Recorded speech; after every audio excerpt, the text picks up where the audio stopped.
Chaque jour, Charles et Carole vous présentent la leçon de l'école du sabbat.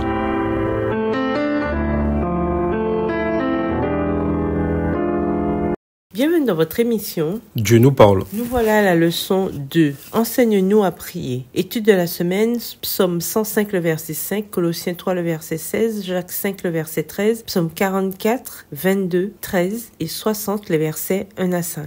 Verset à mémoriser. Il priait un jour en un certain lieu. Lorsqu'il eut achevé, un de ses disciples lui dit, « Seigneur, enseigne-nous à prier comme Jean aussi l'a enseigné à ses disciples. » Luc 11, verset 1. Certains chrétiens semblent penser que seules les prières spontanées et non apprises sont de vraies prières. Pourtant, les disciples de Jésus ont reçu une immense récompense quand ils ont demandé à Jésus de leur enseigner à prier. Dieu a placé un livre de prières, les psaumes, au cœur de la Bible. Pas seulement pour nous montrer comment priait le peuple de Dieu autrefois, mais aussi pour nous montrer comment nous pouvons prier aujourd'hui. Depuis le départ, les psaumes ont forgé les prières du peuple de Dieu, y compris les prières de Jésus. 1 Chroniques 16, verset 7 et 9, Néhémie 12, verset 8, Matthieu 27, verset 46, Éphésiens 5, verset 19. Cette semaine, nous étudierons le rôle que jouaient les psaumes dans la vie des enfants de Dieu et dans leur croissance dans leur relation avec Dieu. N'oublions pas que les psaumes sont des prières. À ce titre, ils sont inestimables, non seulement pour leur lumière théologique, mais aussi car ils peuvent enrichir et transformer nos prières individuelles et collectives. Prier les psaumes a aidé de nombreux croyants à établir et à entretenir une vie de prière régulière et gratifiante.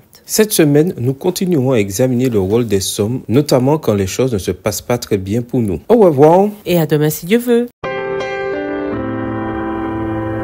Dieu nous parle. Chaque jour, Charles et Carole vous présentent la leçon de l'école du sabbat.